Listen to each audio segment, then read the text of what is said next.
Leading from the front, ये कहावत नरेंद्र मोदी पर एकदम फिट बैठती है। नरेंद्र मोदी मोर्चे पर जाकर देश के सैनिकों की हौसला अफजाई करने के लिए जाने जाते हैं। चीन से गलवान में हुई भिड़ंत हो या फिर करगिल जैसा महायुद्ध, नरेंद्र मोदी ने बॉर्डर पर सैनिकों के बीच पहुंचकर दुश्मन को सख्त संदेश दिए हैं। करगिल युद्ध के दौरान नरेंद्र मोदी 18,000 फीट की ऊंची चोटी पर जीत का जश्न मनाने पहुंचे थे।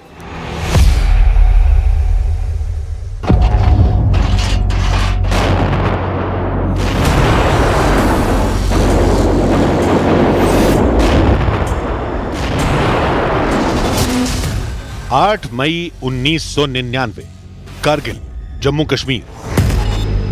पाकिस्तानी सेना ने कारगिल में घुसपैठ कर कई चौकियां बना ली थी, जिनमें कुछ के नाम ऐसे रखे गए थे: आजम, तारिक और तशफीन। 9 मई को भारतीय सेना ने पाकिस्तानी चौकियों पर हेलीकॉप्टर से बारूद बरसाया, जिसके बाद कारगिल की चोटियों में छिपकर बैठी पूरी पाकिस्तानी सेना युद्ध पर उतर आई। फिर भीषण युद्ध छिड़ गया। भारत ने एक एक कर सभी चोटियों से पाकिस्तानी सेना को खदेड़ा। जून महीना आते आते पाकिस्तानी सेना पस्त पड़ने लगी, लेकिन ऊंचे पहाड़ों पर बैठी दुश्मन सेना का फेंका पत्थर भी बारूदी गोले जैसा असर कर रहा था।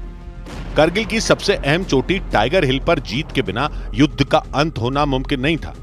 3 जुलाई 1999 की तारीख को भारतीय सेना ने टाइगर हिल पर तिरंगा फहराने का मिशन शुरू किया। यह इंसानी इतिहास के सबसे साहसिक मिशनों में एक था। पूरी रात चले युद्ध के बाद 4 जुलाई 1999 की सुबह टाइगर हिल पर भारत के शूरवीरों ने शान से तिरंगा लहरा दिया। इस जीत का जश्न मनाने नरेंद्र मोदी जवानों के बीच पहुंचे थे, जहां बोफोर्स के गोले फट रहे थे, जहां जंगी जेटों से मिसाइलें बरस रही थीं। उस युद्ध क्षेत्र में नरेंद्र मोदी की मौजूदगी के मायने क्या थे, इसे प्रेम कुमार धूमल से सुनिए। धूमल उस वक्त नरेंद्र मोदी के साथ थे। एक सैनिक के पास जब हम गए तो उसने हाथ ही नहीं किया सामान लेने के लिए।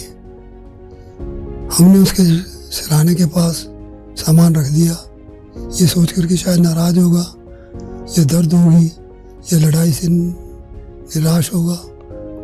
हमें सोचकर चल ही रहे थे, तब एक डॉक्टर दौड़े दौड़े आए कि सर, इस जवान के दोनों हाथ और दोनों पैर माइन ब्लास्ट में उड़ गए हैं। हम फिर वापस गए। मोदी जी ने उसके सिर पे हाथ रखा और पूछा, बहुत दर्द होता होगा? सैनिक बोला, कल शाम से नहीं हो रहा। हमने पूछा उसे कि क्या कोई पेन किलर लिया या कोई इंजेक्शन लगा? उसने कहा, ना पेन किलर लिया ना इंजेक्शन लगा, कल शाम को टाइगर हिल वापस ले लिया, मेरा दर्द खत्म हो गया।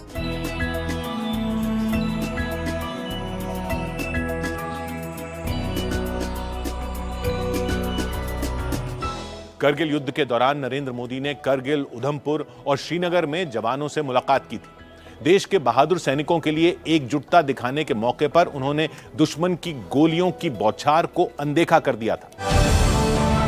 नरेंद्र मोदी ने कारगिल में जवानों के साथ जीत का जश्न मनाया।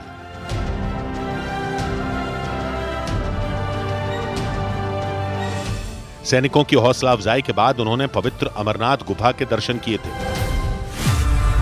इस बीच भारत की सेनाओं के पराक्रम ने दुश्मन फौज को दुम दबाकर भागने पर मजबूर कर दिया था।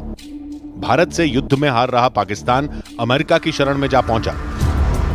पाकिस्तान के प्रधानमंत्री नवाज शरीफ अमेरिकी राष्ट्रपति बिल क्लिंटन से युद्ध विराम करवाने के लिए गिड़गिड़ाने लगे। क्लिंटन ने बिना शर्त नवाज शरीफ को हार स्वीकार करने के लिए कहा।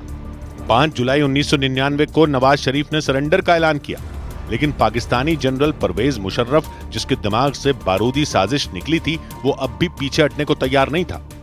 मुशर्रफ युद्ध विराम का छलावा कर बटालिक सेक्टर की कुछ चोटियों पर कब्जा बरकरार रखने की कोशिश में जुटा था, लेकिन भारतीय सेना की मार से बेहाल हो चुकी पाकिस्तानी सेना 12 जुलाई को अपनी हद में जाने की गुहार लगाने लगी।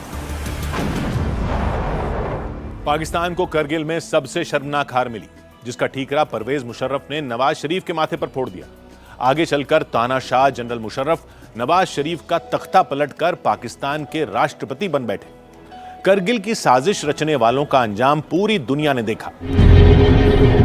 कारगिल में एक तरफ पाकिस्तानी जनरलों की कायर कहानियां थीं, तो दूसरी तरफ भारत में बिना किसी पद पर रहने वाले साहसी नेताओं की वीर गाथा थी। 26 जुलाई 1999 को आधिकारिक तौर पर कारगिल युद्ध का अंत हो गया। 25 बरस बाद भी नरेंद्र मोदी कारगिल विजय दिवस की वर्षगांठ पर कारगिल जाना नहीं भूले थे।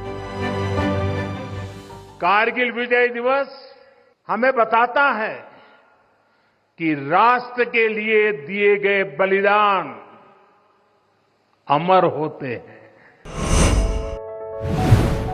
पीएम मोदी पर न्यूज 18 की खास सीरीज जारी है। कल रात 10:15 पर देखना ना भूलें।